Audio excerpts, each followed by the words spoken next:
And finally, I'm going to introduce Shannon Lee, who is such an important part of the Writer Center family. When we first started, she was in our first Literary Lens event and has just become a fixture in our events. So thank you for bringing this, and I'm going to be quiet. Thank you, Amy. As Amy said, I'm Shannon Lee. I think most people know me from my writing with The Lily at the Washington Post, and as well as leading workshops through the Writers Center. And I really just thank you for joining us today and just being a part of this conversation for feminism through a literary lens. I really wanted to do something to mark Women's History Month, so I'm glad you could be a part of it today.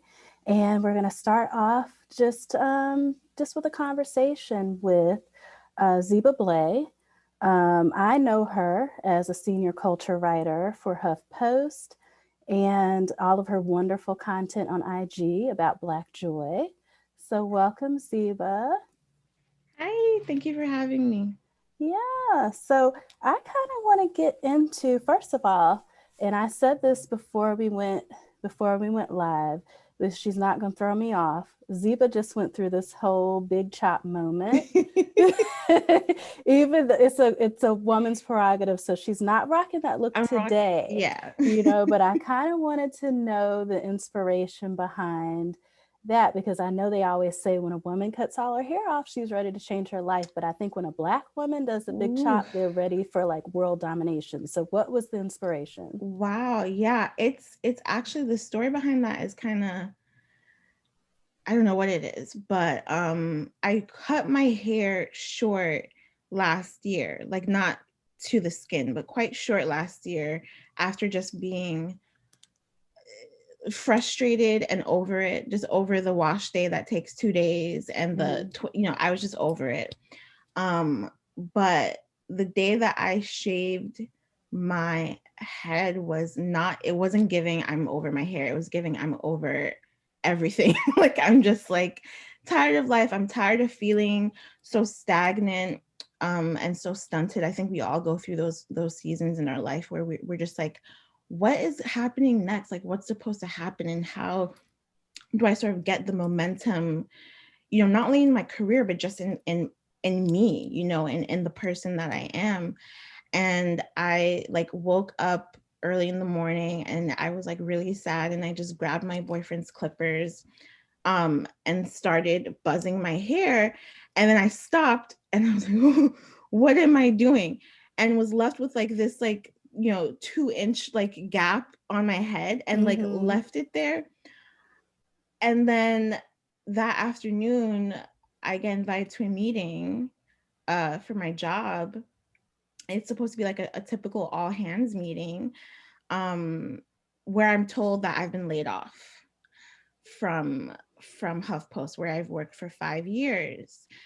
And I just like sort of calmly, like, when the meeting was done, I calmly stood up, went back into the bathroom, buzzed off the rest of my hair, and I felt no sadness, no fear, no worry. I just was like, wow, like, I'm free. Like, I'm actually free to do whatever I want. And so it was really beautiful, that moment of sort of shedding that last bit of hair, and shedding this job that I've been, tied to for so long, happened at the same time. It was really beautiful, actually. Right. Thank you for that explanation, which you can actually catch on the full effect on her IG. I didn't know if it was like in response to, if most of us in literary circles are familiar with what went down at HuffPost recently, where they got rid of HuffPost Canada, and then they had a number of layoffs in the US. So it's like, not only are we dealing with this crazy pandemic and everything that's going on, but just kind of, dealing with the fallout from all of that. So I'm glad you're joining us today. I want to talk about your book that's dropping in October, and this whole concept of you just kind of being one of the early people to coin this hashtag Carefree Black Girls, where we now have, and that was back in 2013, where we now are starting to have a larger conversation around the topic of Black joy. Mhm. So you have a book coming out called Carefree Black Girls, a celebration of Black women in pop culture, that drops in October. Tell me kind of the inspiration behind the book. So the inspiration behind the book was the fact that, here I was, uh, this this person who wrote about pop culture and film, like specifically, like when I started the sort of idea of the book, I was very much a film critic. And I was just writing about all these white, directed and written movies, which were great, but which I, in my opinion, didn't, reflect the full breadth and the full width of, the stories that are out there to be told. And I've always felt like, specifically with the Black women in pop culture, we contribute so much to the culture and yet don't get the respect, the accolades,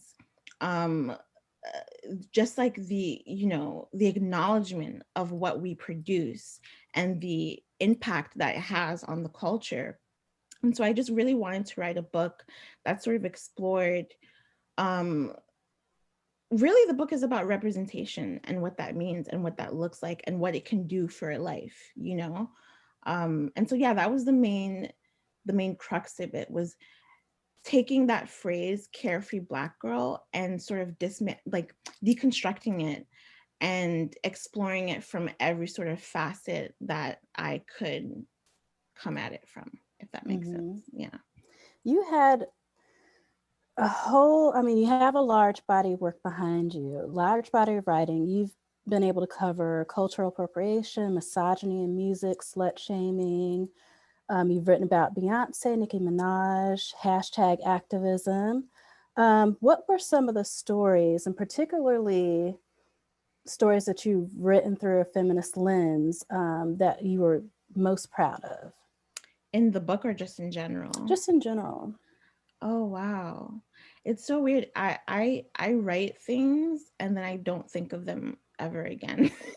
People will tell me about something that I wrote like even like 2 years ago, and I'll be like, I wrote that, But I think generally, something I was proud of writing last year was my piece on Amy Cooper. That whole situation with the woman in Central Park who called the cops on this Black gentleman who was asking her to curb her dog. And I remember watching that video and seeing her go, I'm gonna tell them that a Black man is threatening me. And it was that moment. And so the piece is called Amy Cooper Knew Exactly What She Was Doing. Because for me, there's a line in that piece where I say white people are far more aware of the shape and what racism is than they care to actually admit. Because if you're colorblind and you don't believe that, you wouldn't know to say a Black man is threatening me. So that piece, I was really proud of it because I think that it, sometimes when you write, especially online, it's like you're writing out to the void and you don't know if anyone other than trolls is receiving it. And I got I felt like that was a piece that really connected with people and made a lot of people think about their own biases.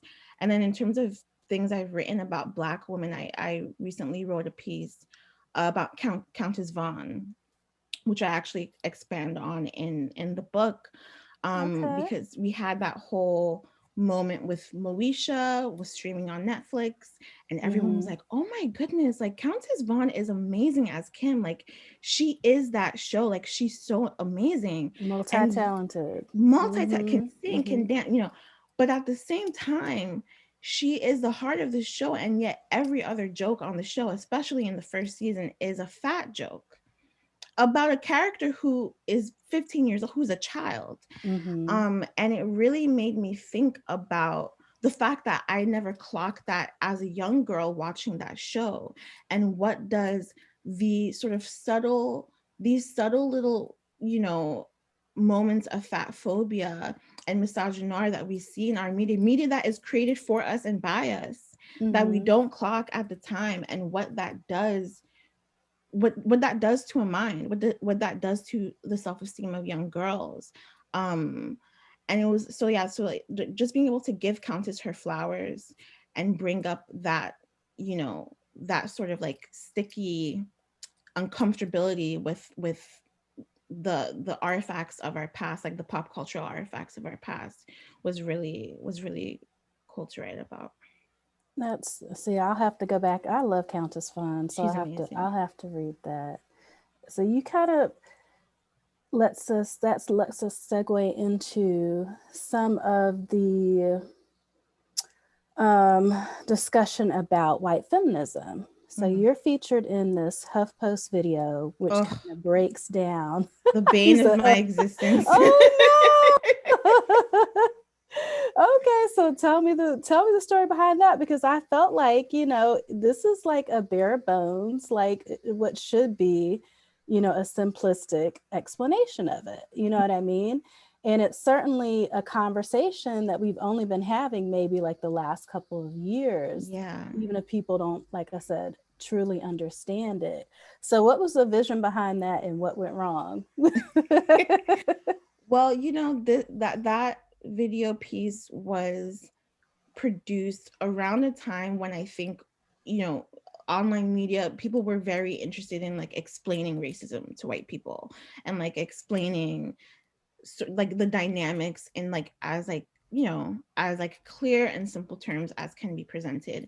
And so I did this video with my colleague Emma Gray, who is a white woman, just about white feminism and the fact, you know, white feminism is feminism that isn't intersectional, is feminism that centers you know, white women's struggles while like minimizing or completely dismissing the struggles of women who don't come from that experience.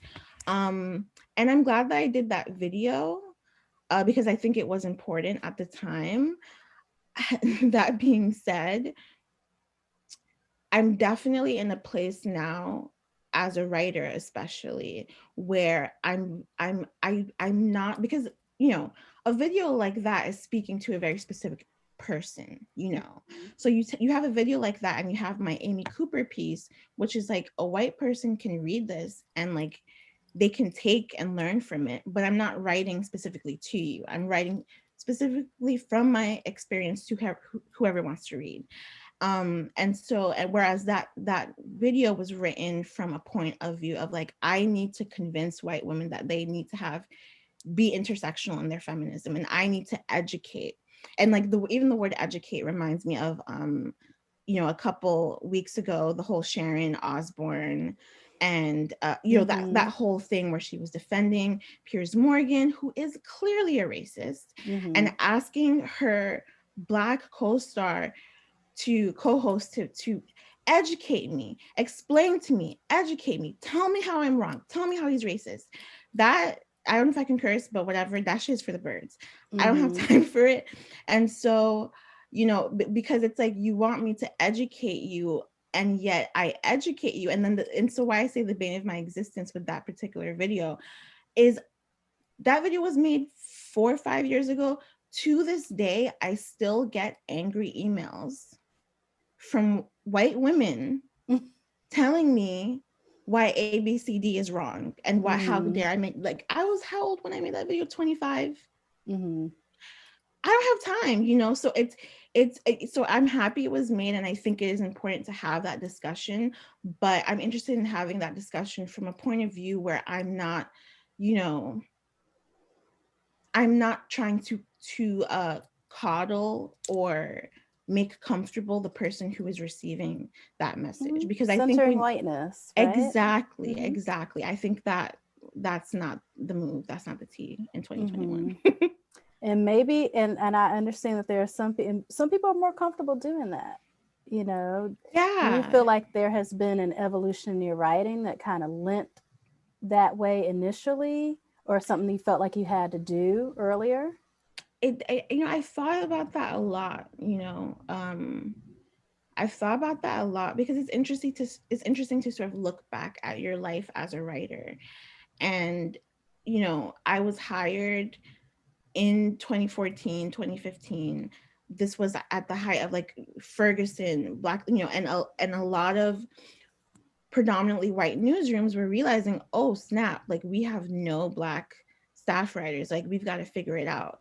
And so there definitely was an initial pressure. You know, there's this question of the racism beat, right? And like, you know, you come on and you're supposed to write from this space of expertise because you're Black. And I feel very passionate about the things that I write, but also I realize how you know, it kind of, it minimizes all the other things in which I have expertise in. You know, it minimizes all the other conversations and ideas that I want to explore. And so I definitely felt pressure as a younger writer to sort of always hone in on the race take. Whereas now I'm much more comfortable. If something like the Sharon Osbourne thing happened, I was like, I'm good on that. I don't have to respond to it because I have nothing left to say. I've already said it. You know, I've already said Cheryl it. Underwood already said it. Right. She was very articulate. She was, you know, Grace Under Fire. He was amazing. You know? Yeah.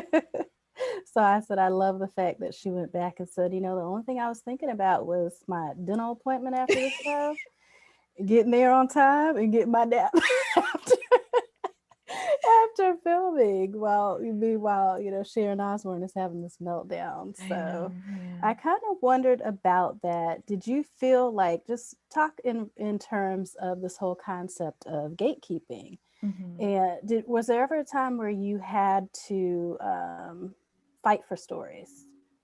Oh, definitely. I mean, fight for stories and not be able to do the story. And then, you know, like for instance, like when I first started working at HuffPost, this is not also to bash HuffPost. HuffPost is, you know, I loved all my coworkers for the most part, but you know, it is what it is. But so when I started working there, Cardi B, she wasn't even on Love and Hip Hop. She was just this. Oh, really? Yeah, she was just like this funny stripper on Instagram who like made funny videos and was this like, you know, and I was like, yo, we need to interview her. Like, we need to do a story on her. This girl is about to blow up. She's just really funny. Like, I just think we need to do a story. But because it wasn't like this story about, and maybe that's me projecting, but I felt that because it wasn't the story about like, you know, Black pain and suffering, and it was more of a story about Black joy and like, wow, like look at this girl who's just being unapologetically herself, and that's really cool. It was like that's not gonna sell. And I have such great intuition. Like, even what's this girl's name, Doja Cat, like I was like, we need to interview Doja Cat. Like, this girl's about to blow up. Next thing you know, she's on the Grammys, you know. So it was definitely a lot of those sort of pop culture stories that I always wanted to explore, and I always had to sort of fight to prove that like I know what I'm talking about. I know who is the moment, and you know, I know what's happening. And I'm glad that happened, because as I said, like it made me hone in on my intuition as a writer, and it helped me to understand the kind of things that I want to write about. And I think that's so important for a writer in any space.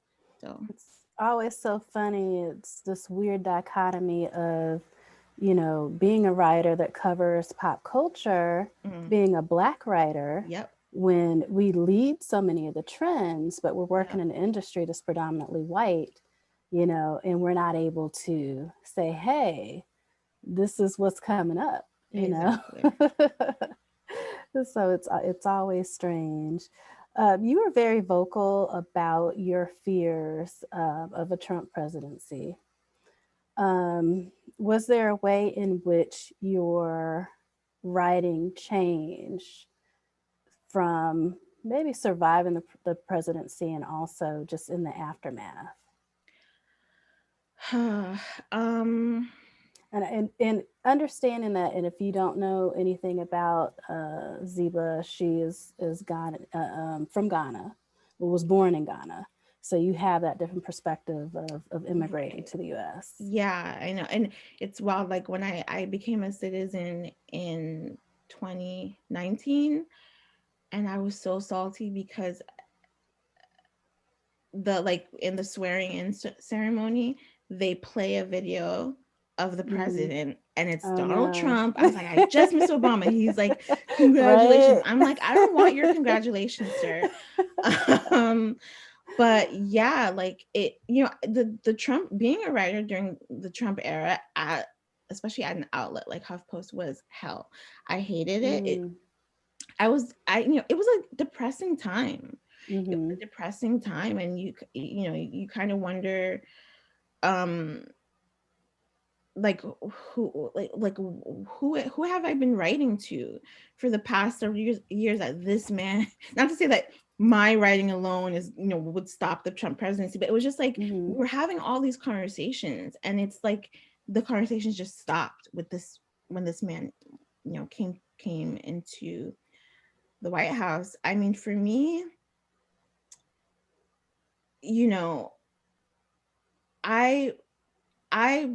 I'm very I'm fiercely protective of my mental health, because without a clear mind I cannot write.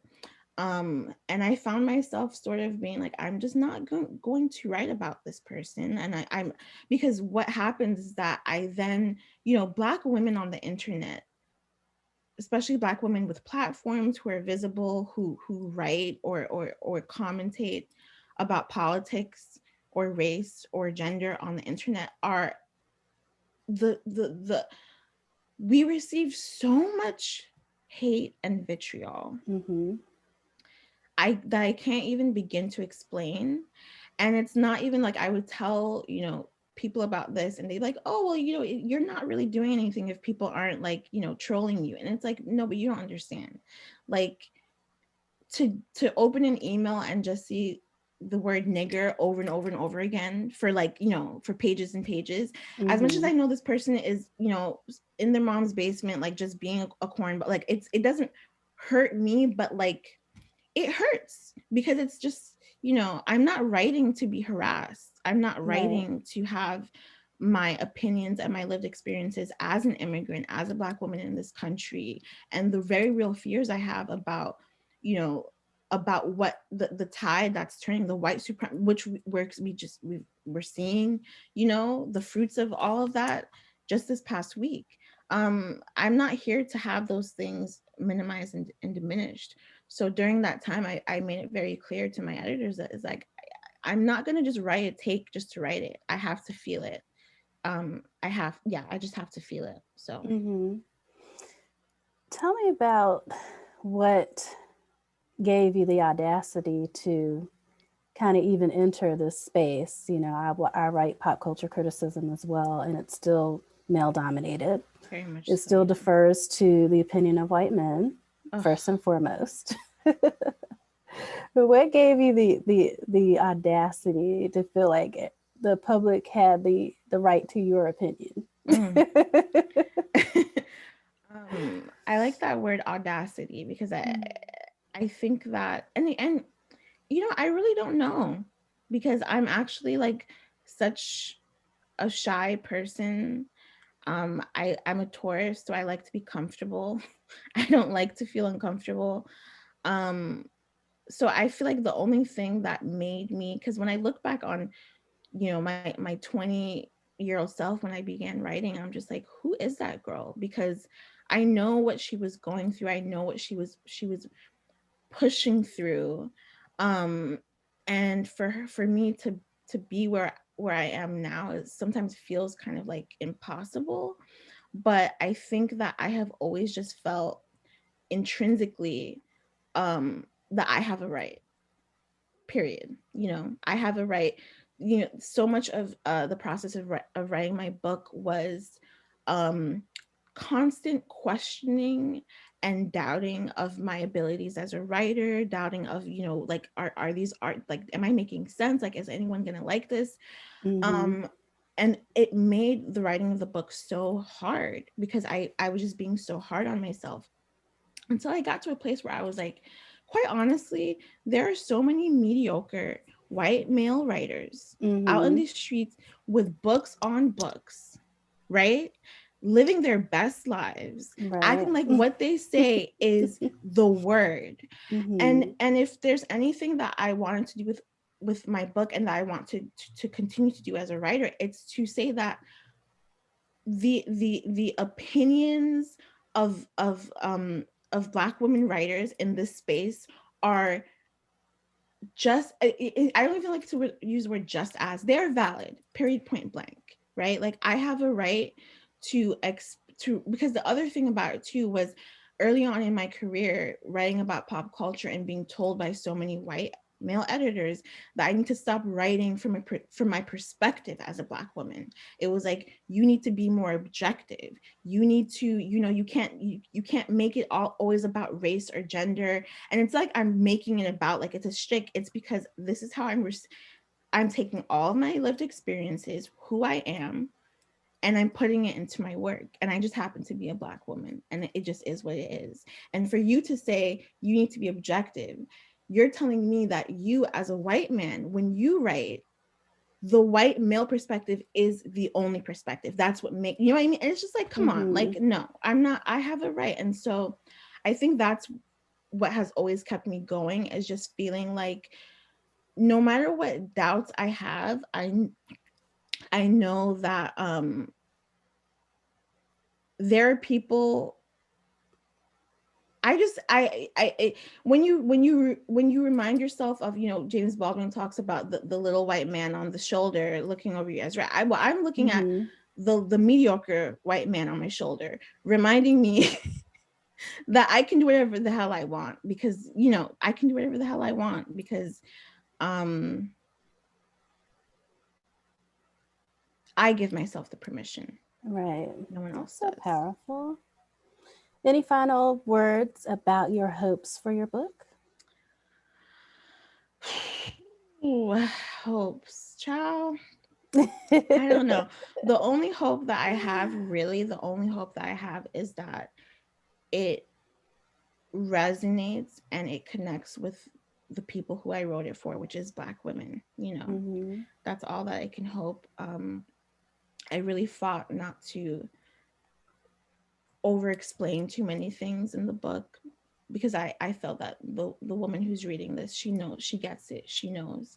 And something about that just feels really, it makes me feel really excited and proud. That's all I hope for. Yeah. Okay, Zeba, in the tradition of the great Toni Morrison, right? We write for who we want to write for. Exactly. Thank you for today. Thank you for joining us. And I can't wait to watch the rest of this later. Thank you guys so much. Thank you, Zeba. Okay, take care. So I guess I will do the intro as we kind of segue into our part of the program where we do our panel.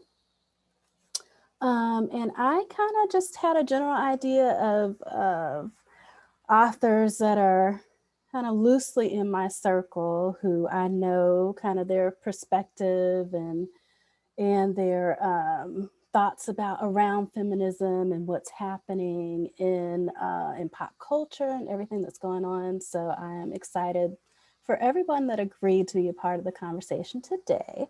So I will start off by doing an introduction. I guess everybody can just say hi. I have it on gallery view, so I see like so many beautiful people. So, but I'll start with Monica, who has done some events with the Writer Center in the past. So we're glad to have you back. Monica Prince is a poet, choreo poem creator, and a scholar, and she's got a new choreo poem entitled "How to Exterminate the Black Woman." So welcome, Monica. Hi, everyone. Happy to be And we also have Kalisa Rae. She's an author, poet, and activist, and she has a book dropping in April called Ghosts in a Black Girl's Throat. Welcome, Kalisa. Hello. I am saying your name right, correct? Yeah, it's Kalisa. Okay, Yep. Wonderful. And then last but not least, we have Kelly Wiltz. She is a scholar, author of a book entitled Resisting Rape Culture Through Pop Culture, which dropped last year, I guess, right? And then you just had it made into paperback form. Is that correct? Yes, I'm very excited because now it can be cheaper and accessible because academic publishers jack up the price. That was a good. Afford it. That was $90, Kelly. I still want to. I want to analyze the book. But yeah, so I'm glad that it's going to be more accessible to the public. But welcome, Kelly. Welcome everybody to the conversation. And so just kind of in the spirit of what this event is about, I want to talk about some of our early experiences and some of the early maybe writing or authors, feminist writing or authors that influenced our perspective and our work. So whoever wants to start or share.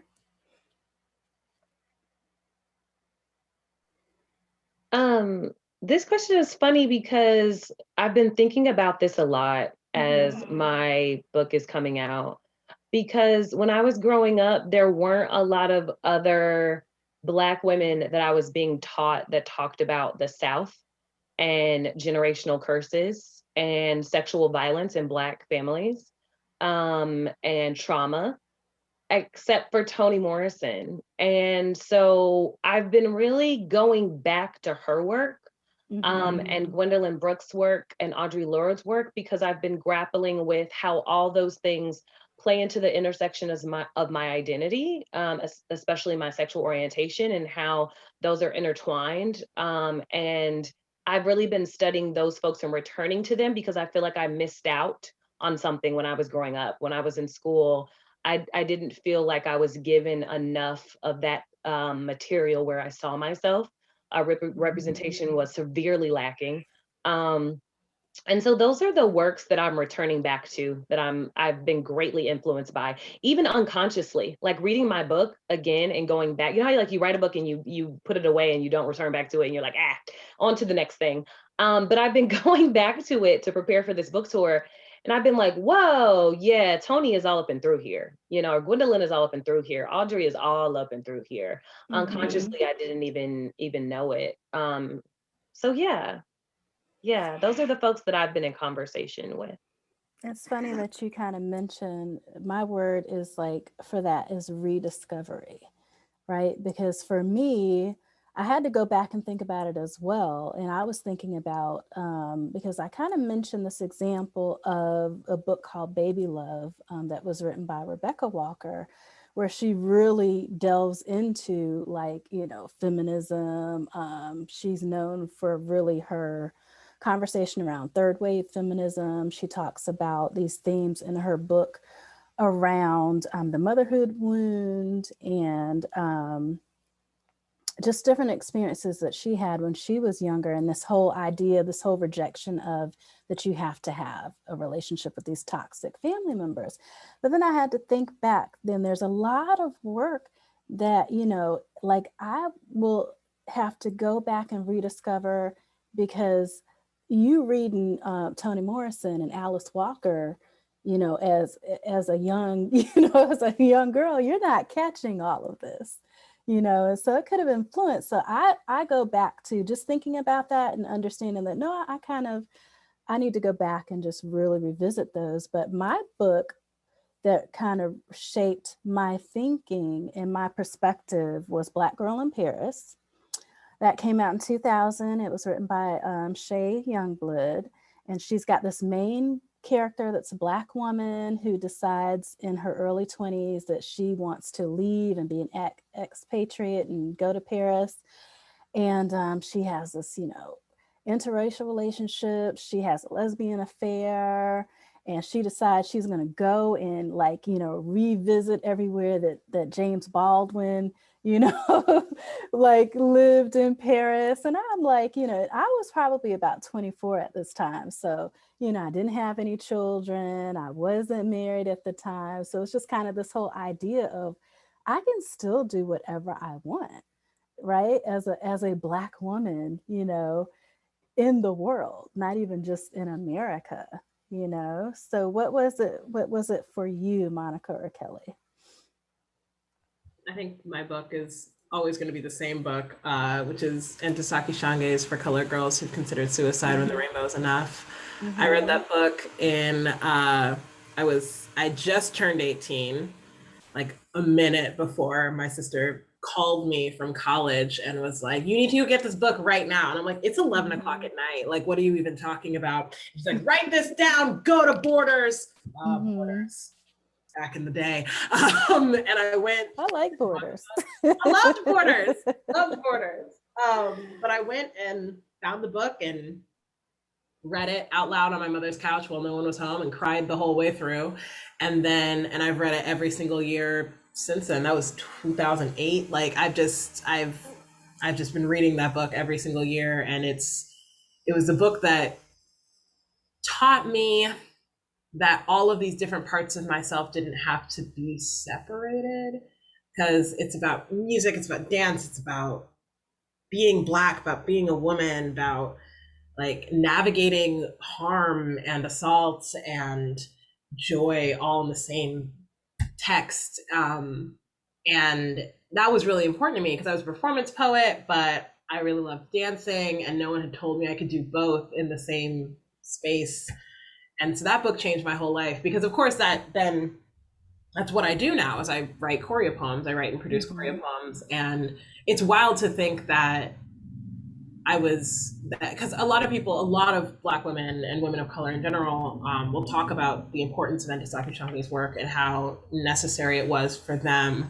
But I think that there's a difference with the people who actually proceed to write choreo poems, because I've talked to a lot of these different choreo poem practitioners, and they all pay homage to Shange in their work, either explicitly, what's her name? Anya Pearson does it, where she literally has a scene in Made to Dance with Burning Buildings where she's like, the little red book saved my life, and she has the book in the show, where she talks about Ntozake Shange. Or they do it sort of implicitly, where in Keith Brian Wilson's show For Colored Boys, On the Verge of a Nervous Breakdown When Freedom Ain't Enough, where it's like that's the title, like it's in the title, or it shows up in one of the poems, right? And I'm impressed by how choreo poem practitioners have recognized that it's not just a form, it's like a spiritual practice.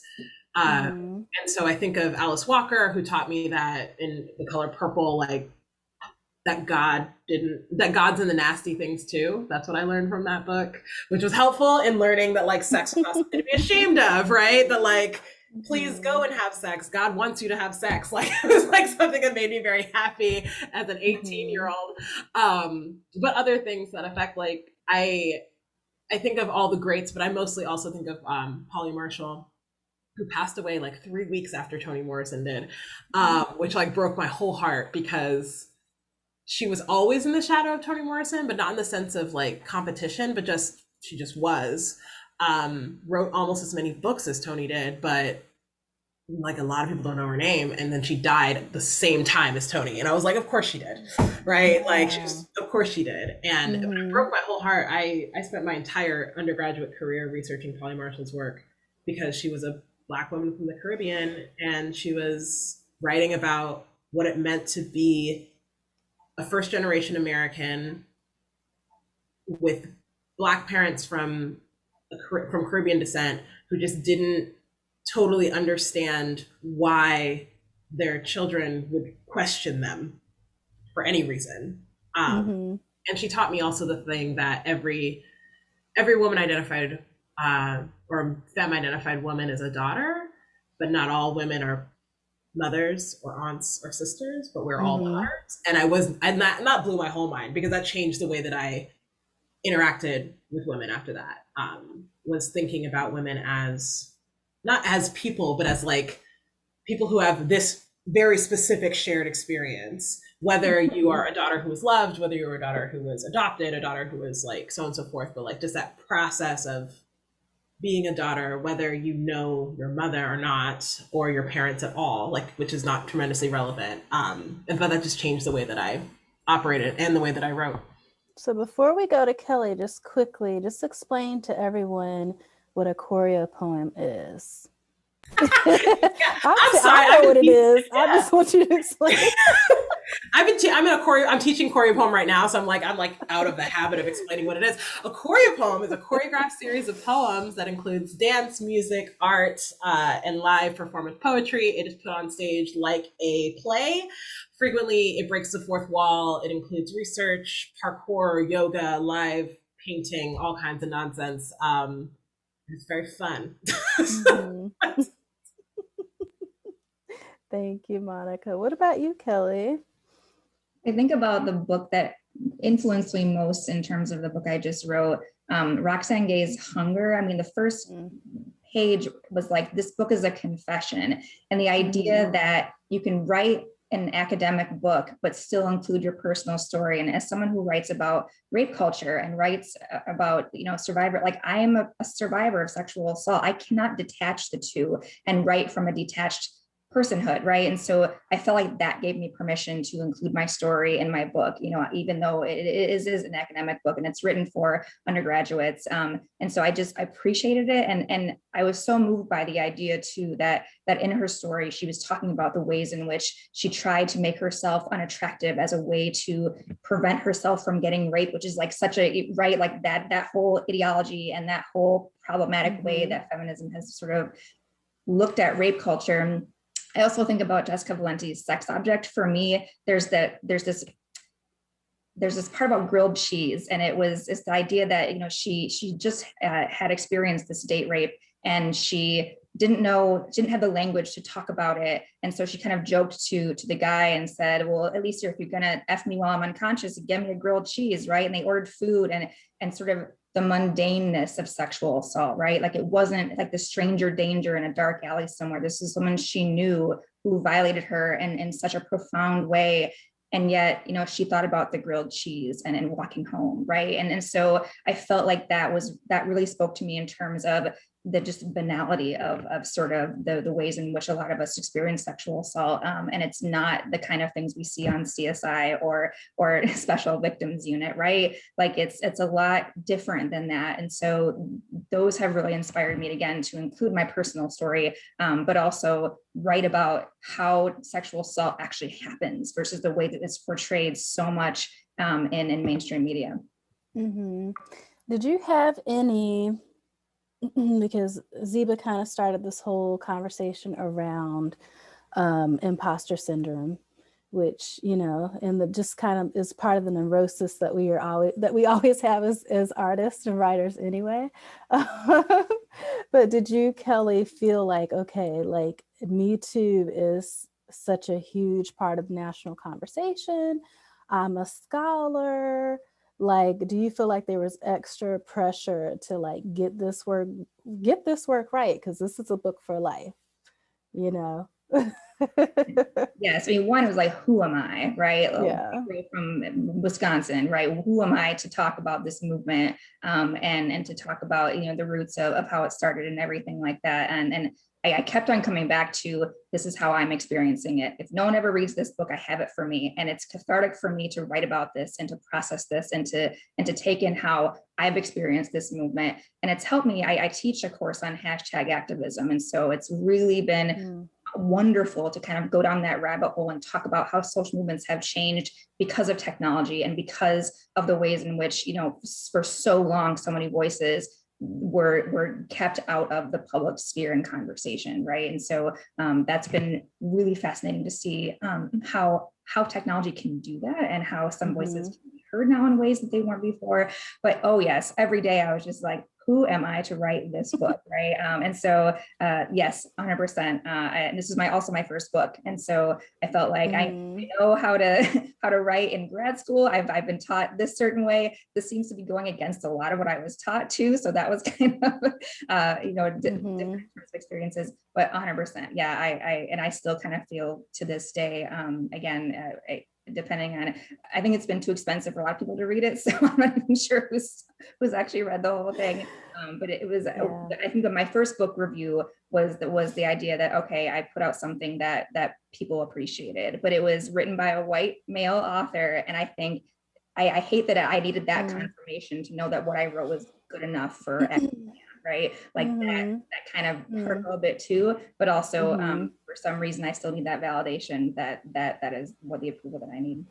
When you did this book, and I kind of want to hear from everyone's perspective, because I'm trying to think of anything besides, like, for our generation at this point, right, the big movements are Black Lives Matter and Me Too. Did you frame in the book, did you frame it as a feminist movement or as a movement that was influenced by feminism, or how did you approach it? Because I know there's been some argument around that. That for me specifically? That last part was for you specifically, but then I want to hear if we all kind of interpreted it as a feminist movement. Yeah, I mean, I think some of the things I put in there were criticisms, like the ways in which the movement has been co-opted by white women, right? And so the history of, and how a lot of these hashtags were, yes, all white women from yes, all women, right? Like there's a history of hashtags being co-opted by white women. And so I wanted to make sure that that was in the book in terms of the ways in which some of these movements get mainstreamed because a white woman puts her name on it, right? And how like that is not okay. And we need to be aware of that, right? And so again, making sure that people understood the history of that, and also why now? Why Me Too? We've had yes, all women, right? We've had all sorts of other hashtags. Why now? And how I think the Trump era was the breaking point for some people in terms of why this hashtag went off in a way that others didn't. But also the critique too that this movement and cannot just simply continue to go after high profile celebrities, right? Like if we're not changing structural oppression in terms of the McDonald's worker who's getting sexually harassed, right? If we're only taking down Harvey Weinstein, what are we doing? What's the point, right? And so again, if this movement continues to only target sort of the people who are these sort of obvious monsters without changing the structural practices of how everyday women experience sexual harassment, then that's sort of where I think we still need to go in terms of policy changes, in terms of structural changes. So I was writing about sexual violence for years and advocating for other survivors of sexual assault before Me Too really kicked off. So I think it was like the end of I think it was like the end of 2016 when Trump was elected, and then the end of 2017 when Me Too really kicked off. So I'm interested to know, and at that point, like I was like, I'm done writing about sexual assault and sexual violence. And people were like, I don't think so. So I continued to do that for the next couple of years. But did you see it, Monica and Kalisa, did you view it as a feminist movement? And we're coming off of the whole discussion of, the Women's March, which wasn't really inclusive, Do you mean specifically, did we see the Me Too movement as a feminist movement? So that's a complicated question, because I think anytime anyone says a feminist movement, I instantly think that I am not included in that conversation as a Black woman. Black women are extracted often from the feminist movement. And so did I see myself, to me, is the better question for me. No. So in the midst when Me Too first came out, I did not see myself as a survivor. I wanted to. I wanted to like take up arms because I was just becoming comfortable writing, whether it be poetry or essays or articles about my personal journey and my lived experience as a survivor. But the way the movement was presented to me at first, so at the time I was living in Wilmington, North Carolina. If you know anything about the history of Wilmington, North Carolina, it is the bed ground of the Wilmington 1898 race massacre. And so, of course, as one of the only women of color that were an activist, I was pushed to the forefront to speak at all of the Me Too movements. There's videos across YouTube of me reading poems at the Me Too movements in North Carolina, at the North Carolina Convention, in Raleigh, where I am now, in Wilmington, Greensboro, all these places. And so I was forced to the front of the movement. Did I see myself? Did I feel like it was for me? No, not really. I feel like that is one of the major issues that Black women have often felt erased and silenced in the movement, and we haven't felt seen, known, or heard. But yet we are always, I mean, this goes back to your earlier conversation with Zeba, like we're, you know, our voice is what is wanted, but it's not wanted, it's not included. And it's this dichotomy of like, how do you need me to speak, yet you want to extract me from the movement and erase all of the work that we did? Because as you said, you were writing about it before it even came about. Many other people before you were writing about it before it came about. And so I guess that's, you know, that's my answer is, you know, no, I didn't. And eventually what I had to do was like find my people, find my group where I felt comfortable, you know, like joining groups like Song, or reading the Combahee River, you know, like, and reaching out to those women and becoming in conversation with them, and leaning on my mentor, Mahogany Brown, who has her own feminist collective, and really finding my people, my other Black women and BIPOC women identified folks that I could be in conversation with. And that was the balm of the movement for me. It wasn't the traditional Me Too movement. It was finding my own little lane with fellow Black women survivors for me. So, yeah. What about you, Monica? I think I took it from in a different direction. I agree that I also didn't see myself in the movement, but I also think that's because as an activist who does most of her activism just through writing, like I didn't feel like there was anything for me to do, right? Like Me Too popped up and I was in Selinsgrove, Pennsylvania, which is the middle of nowhere for the record. And I was like, okay, that's adorable. I'm not going to go anywhere. I'm not going to do anything because there's nothing to do. And also I was like, I have been surviving sexual assault almost every year of my life for the last 12 years. Like, I'm like, I can say Me Too because yeah, duh, like whatever, but like, I don't have anything to add to this, right? And so what I did appreciate, I do consider for Me Too a feminist movement because it also included non-women identified people, which I thought was important. Because most of the Me Too hashtags that I saw popping up on social media when it first became that sort of storm where everybody was posting it were from people who didn't identify as women. Like I had a lot of trans and gender nonconforming and mask identified people who were talking about, and that's what I appreciated about it. And that's how I knew it was feminist, was because it wasn't just women. It was gay men, it was gender nonconforming people, it was trans folks, it was folks who I had been friends with my whole life and I didn't know this thing. And these are like people who had been harmed by patriarchy and while they benefit. Yeah, I'm gonna stay with you for today. I'll take some pictures. I'll probably stay for half an hour and then I'll be gone. Okay. Oh, I'm hearing a.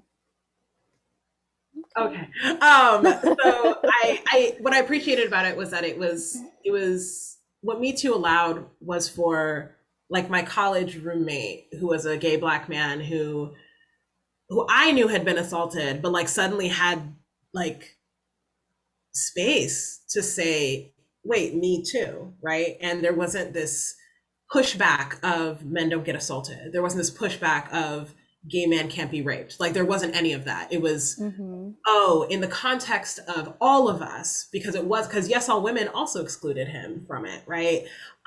Because I think that's one of the problems with white feminism, specifically white feminism, is that it believes that feminism is only about women. And intersectional feminism is not cisgendered women. Exactly. And also about cisgendered women. And like intersectional feminism is not. It is about all of us because all of us are victims of rape culture. All of us are dealing with the effects of a patriarchal system that wants to harm us. And so that was the thing that I first noticed about the Me Too movement. I didn't have any sort of like effort in it because there wasn't really anything else for me to do. Beyond continue doing what I've been doing for 10 years, right? It's like I've been writing poems about this. I've been producing shows about this. Like I teach classes, in my introduction or my first year seminar courses are all built around the understanding of how consent is just not about sex. It's not only about sex. And so it's like, there's no more I can do beyond continuing to do the work I already do. but yay for this movement that actually includes people who are not women, that like is attentive. And it's just because of the hashtag, right? Because the hashtag doesn't have a gender binary attached to it. And I thought that was really important. Yeah, I think where I, kind of found myself fitting in was talking about just a lot of the narratives that I wasn't seeing and hearing about, disabled victims of sexual violence and, male victims. I grew up around a lot of men that were, survivors of sexual violence. And so that's kind of the stories that I highlighted. But it's encouraging to see or hear, Monica, that you, in your circles, in your communities, that there was this inclusion of different identities, because I know the main narrative was certainly, centered around prominent white women, so that's encouraging to hear.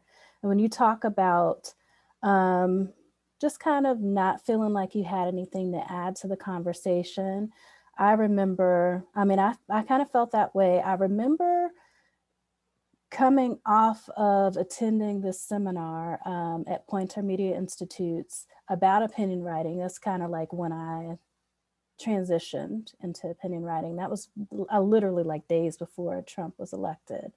And I went into that seminar thinking, I don't have anything, like at that time I was writing like personal essays about, motherhood and different things like that.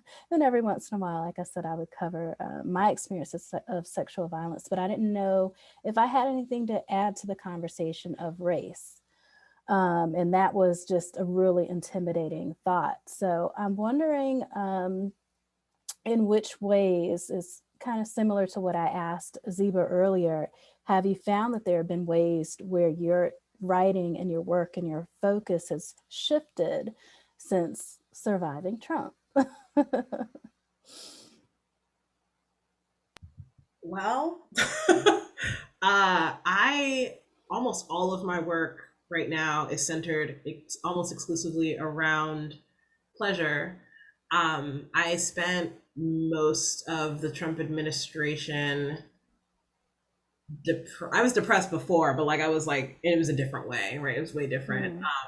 Because it sparked this sort of fear that I think a lot of people don't like to talk about, because it's like I spent 8 years being really joyful, not like excessively, because like Obama was not a perfect president, but being joy, because it gave me like hope, I guess, that we put a Black man in office. I was like, oh my gosh, now the sky really is not the limit. Like, so that felt like a win.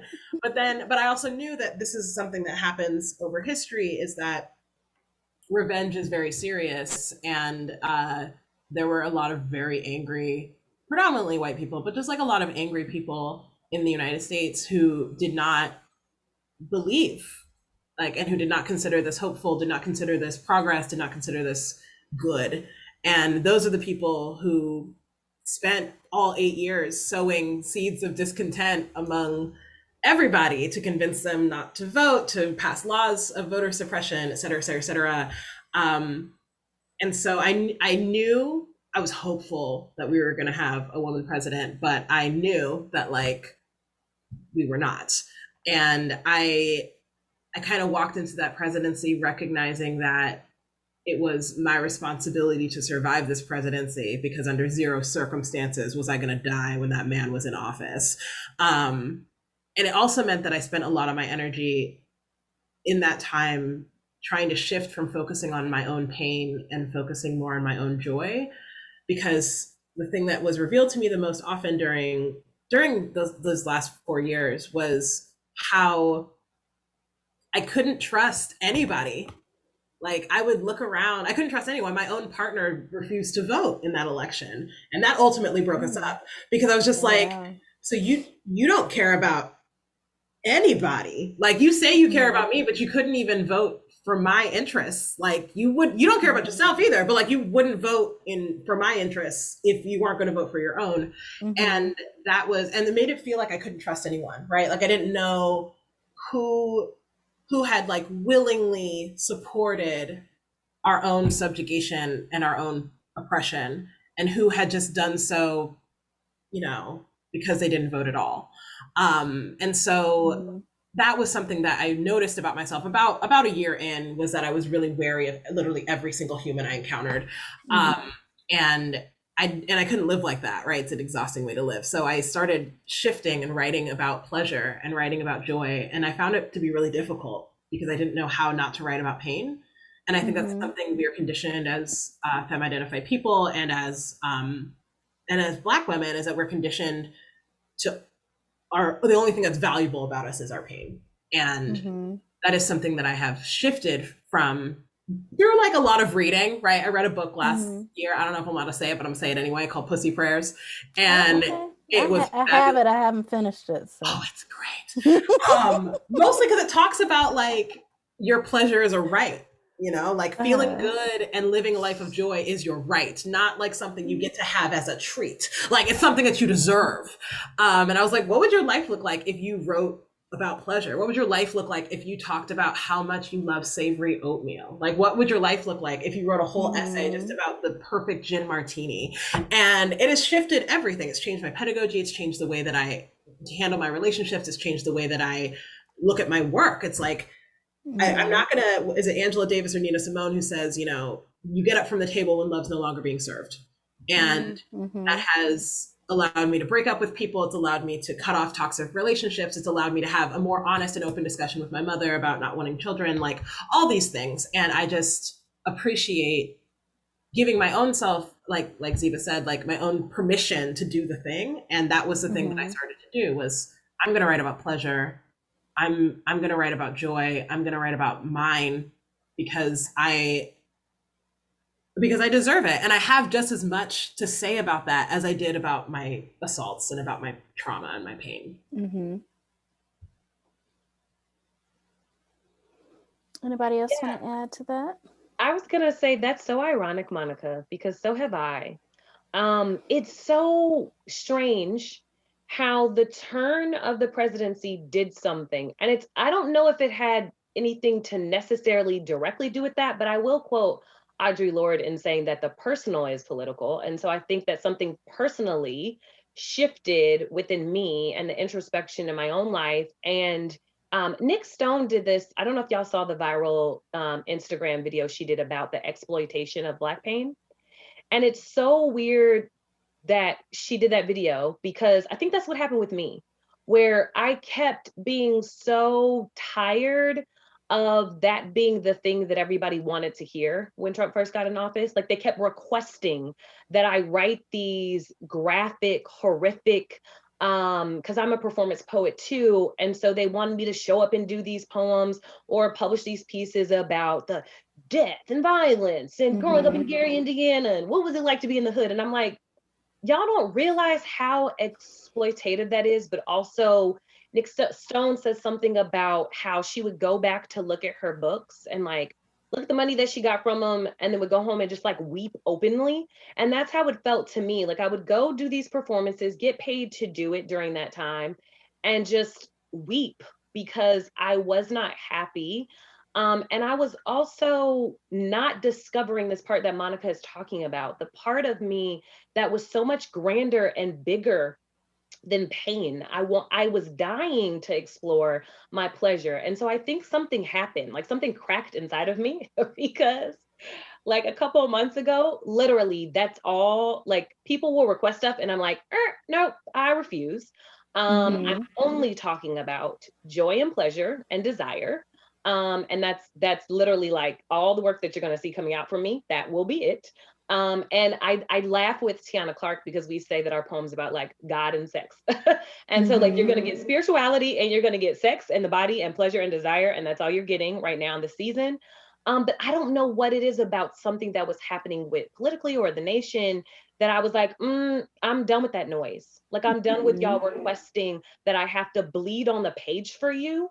Why can't I laugh on the page for you? Why can't I have an orgasm on the page for you? Why can't I skip in a field? I have a whole poem about skipping in a field of sunflowers. Y'all gonna get them poems about skipping in a field of sunflowers because I deserve, you know what I mean? So I don't know what it is. This season is about pleasure for me too. That's interesting.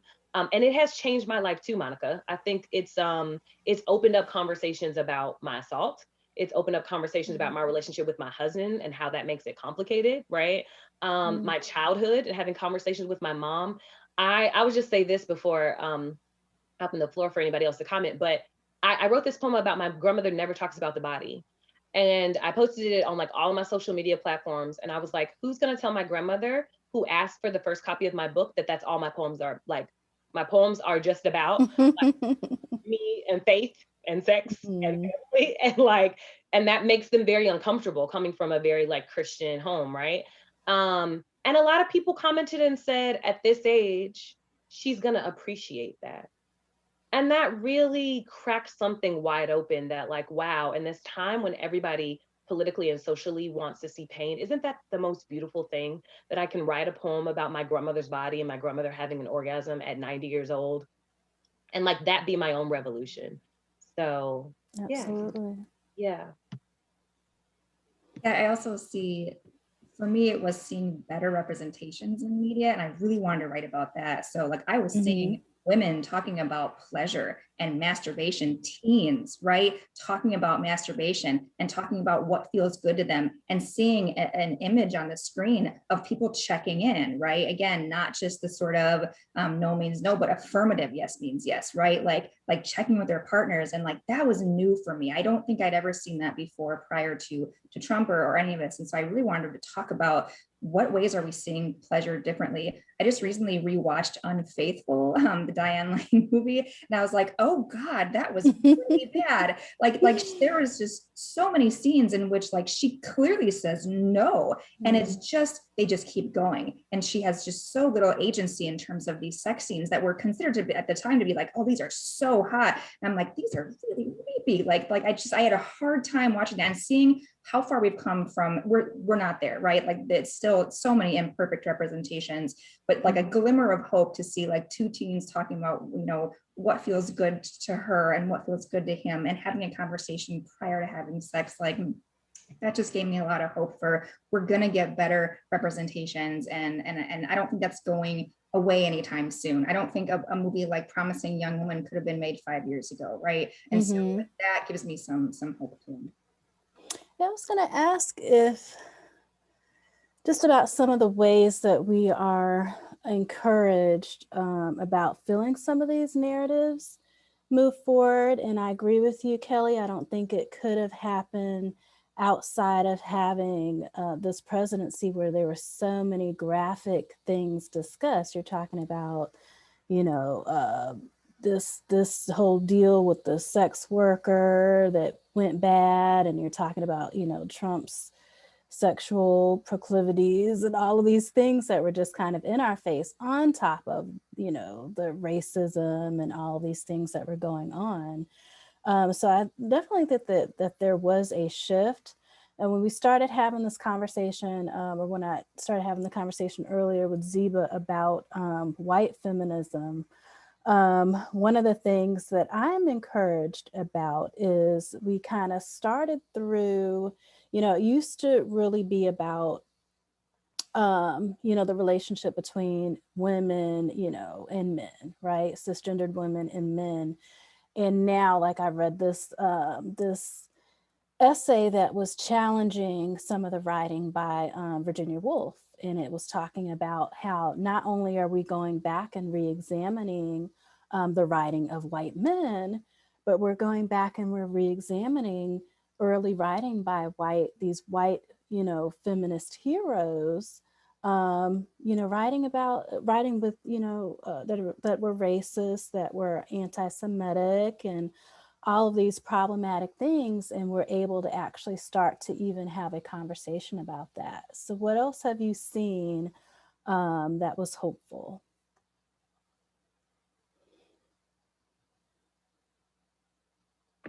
For me, it's my students. So I teach in central Wisconsin, very red, except for the university I teach in. And I teach to primarily white students. And to hear the conversations they're having, to hear where they are coming into my classes, that my class isn't always the first place they're having thoughtful conversations about race or gender. Like, that gives me hope from 10 years ago, even to where they were. I often ask them, where are you getting this, right? Like, and I often say Tumblr, right? And that kind of was their first window. But boy, that makes me hopeful in terms of how much I've seen them grown in the past decade and where they are in the conversations they're like the straight white guys in my class, the things that they're saying are very hopeful and very heartening for me to see how even again, like midway through the semester, just having broader conversations and them using the word anti-racist and again, having a reference point for that,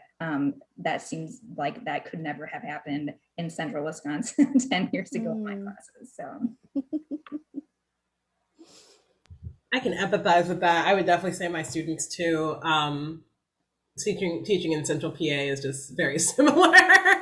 But I would even take it a step further, is that it's my students, but it's also like the kinds of conversations that we're able to have because of like even the faculty and staff that I work with, right? We started this series called Ask a Feminist on my campus a couple of weeks ago.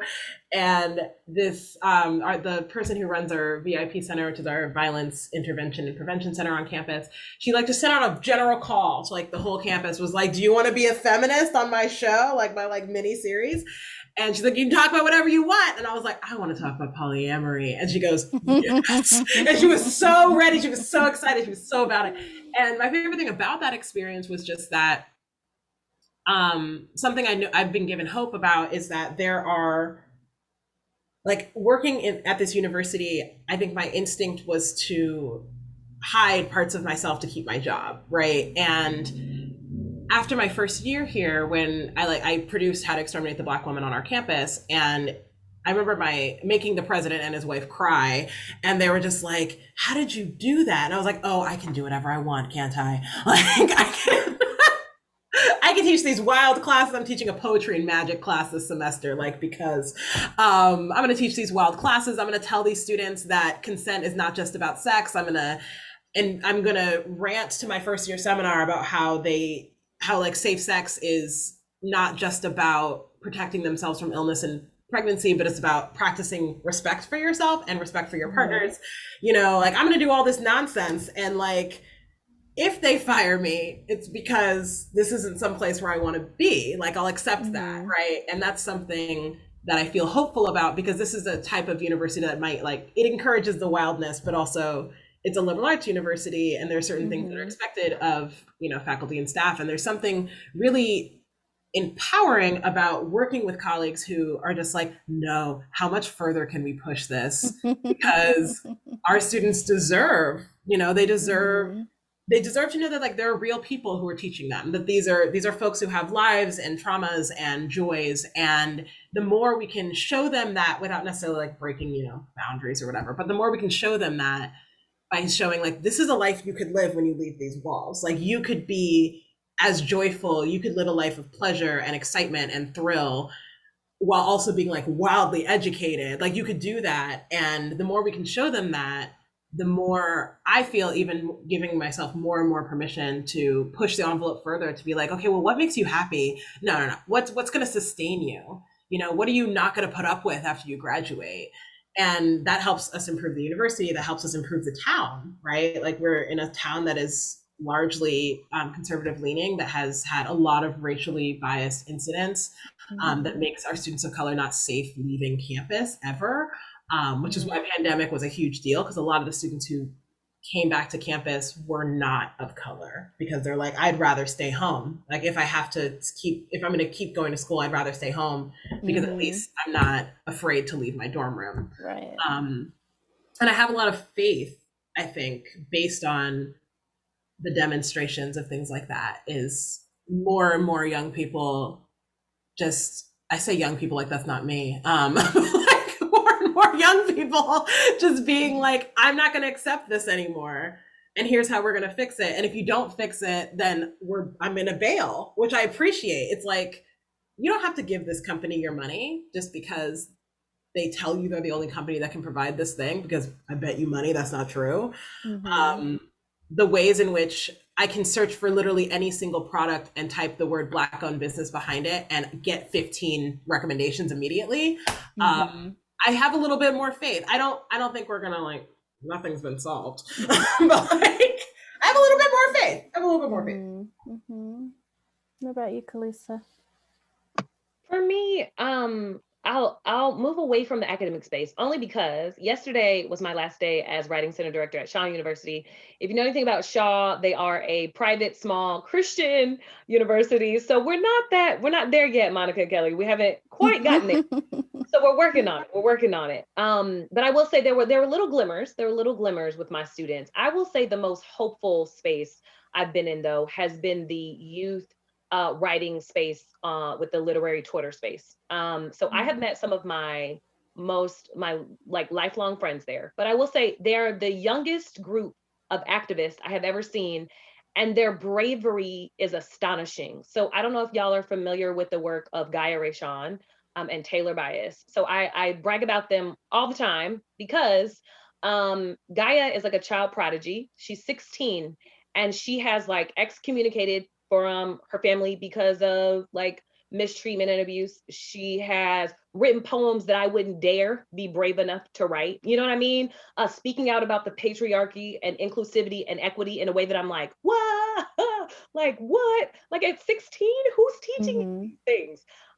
So I really think that that's the place where I feel the most hopeful. And then if you read Taylor Bias's work, to be in her 20s and getting her PhD and to be so brave to talk about her like abuse with her father, and like I haven't even begun, like I'm still in therapy about it, and haven't even begun to tap into the violence that was committed against me. And the fact that this young 20-something girl has like written several poems, won awards, and we have, you know, that's a really close friend of mine. So we have personal conversations about like what it takes. Just think about what it takes to put that on a page and have that be blasted for thousands, millions of the world to see. And like, I'm in my 30s and I'm still like, I'm not gonna quite give them that yet. Like, not gonna be there yet. And so like the young poets and writers' bravery to speak about all the topics we're talking about, these big human rights, social rights topics that they're just like, F it, I don't care, put it out there and you're gonna take it and you're gonna love it and F them. You know, like that mentality of the like 0 F's given when it's time to speak about these rights issues and justice issues, that's what's like got me fired up. Like, I think that's where I feel the most hopeful because I know if they can, I can. You know, and I know that I'm not the only one that's in their 30s or their 40s, Black women that are seeing these young women of color speak up and speak out in this way. They're paving a new wave. Like even people like Imani Davis and Race Jackson, just like we were talking about pleasure. The way they talk about pleasure, I admit 35, just now feeling comfortable talking about like all the sex toys that I have in an article. You know, like I've written recent articles about sex toys and a sex swing in my house and all these things, right?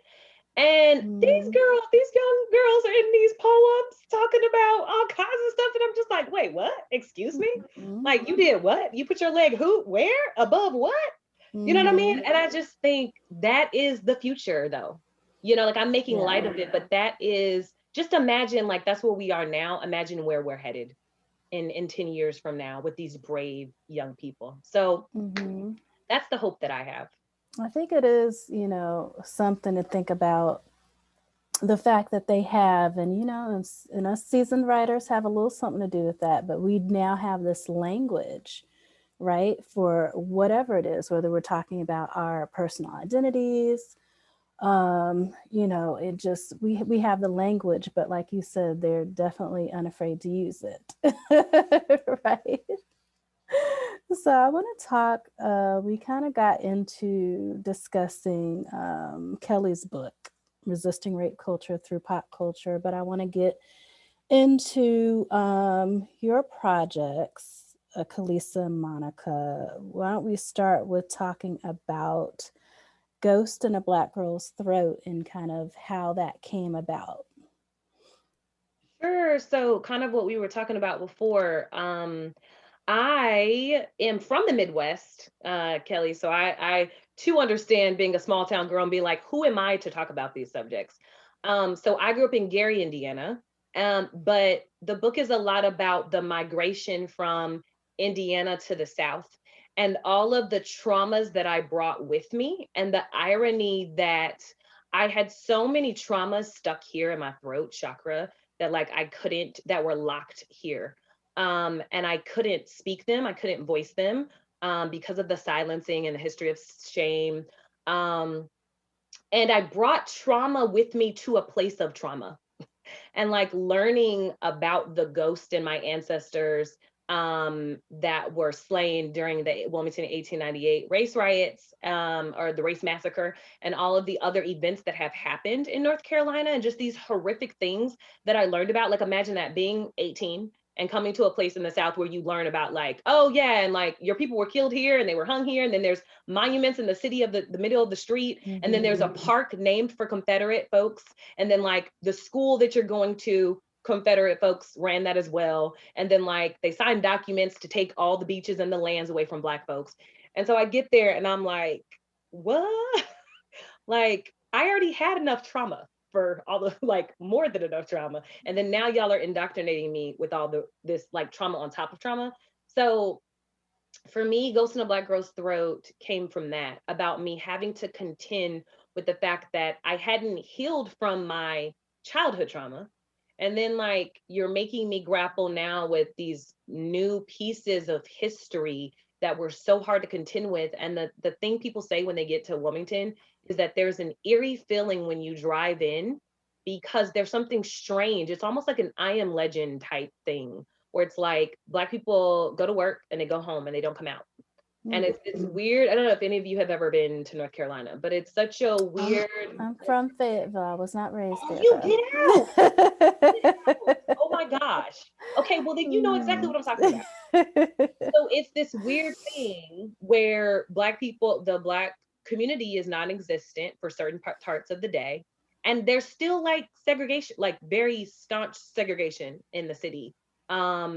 Where like you can feel that there's this divide, this separation. And so the book is a lot about like me feeling ostracized and othered and like pushed to the margins when, you know, we were talking about like who inspired you and wanting to say so much and being influenced.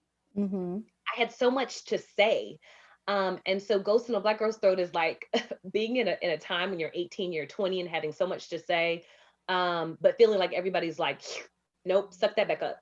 Like keep that right there. Don't talk about it. Don't express that. Don't air that, because that's the thing that like all the elders in my city would say, like, we don't talk about that. They would always say that, like that's the phrase. Like, we don't talk about those things. And so that's really what the book is about all the many traumas that I was told to like tighten it up, suck it up, don't talk about it. And then me asking why not? Why can't I? What will happen? What's the worst that will happen if I speak these truths? These uncomfortable truths, these inconvenient truths that nobody wants to share. So that's really what the book is about. And now I call myself a Southerner because that was 2004. So just think about like leaving to go to college in 2004 and being like, where did you send me? Where am I? This is crazy. And being there from 2004 till now, and now I call this my home. I mean, literally, me and my husband just built a house. And I'm like, oh, congratulations. Wait, thank you. I was like, I'm a Southerner? Like, this is weird, you know? I'm used to saying that I'm from outside Chicago, you know? And like, now I'm from the South, and I have to, every single day, I'm met with foolishness. And it's grown a different part of me. I think at the end of the book, I say that like, I'm now a brand new person from living in the South. I've morphed and changed, but also I've built up a different kind of armor, you know, like not that there's not racism in the Midwest, of course there is, you know, the KKK was like founded in Indiana, but like it was a different brand of microaggression and racism, especially when you have like the birthplace of just horrific incidences that happened in North Carolina. Having to contend with that, you build up a new kind of armor, because every day as a college student and every day like navigating the town, I would have to like put up my dukes, you know, metaphorically, and be like, you know, I was always on guard. And I work with like a naturopath to like study what trauma does to the body. Because I've like physically have like had to contend with that through therapy and like what all that does to you. And so just think about like from 2004 till now, you know, like 14, 16 years later, carrying around a defense mechanism and like trauma on you, what that does physically to the body as a Black woman navigating the space. And so that's a lot about what the book is about. I do want to give a few moments just to, and thank you for that, Kalisa. Can you, I know after all this discussion about Black joy, Monica, I need to know how to exterminate the Black woman is about. Oh yeah. So of course we're talking about Black joy, and my book is called How to Exterminate the Black Woman.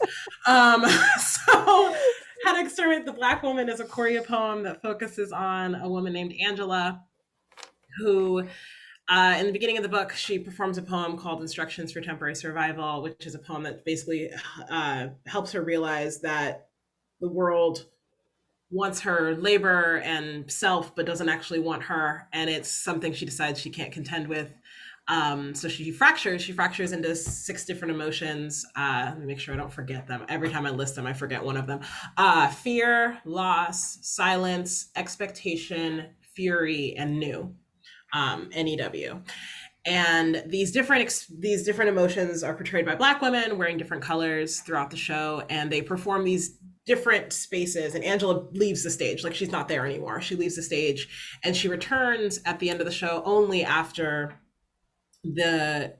all of the characters in the show are able to perform a spell that makes her return so that they can leave, right? Because the idea is that when Black women walk around the world as one of these emotions, the angry Black woman, the silent Black woman, the Black woman who adheres to or breaks expectations in terms of like stereotypes associated with pregnancy and stuff like that, or when like any kind of version of this Black woman who's walking around in the world, she's not a sustainable Black woman.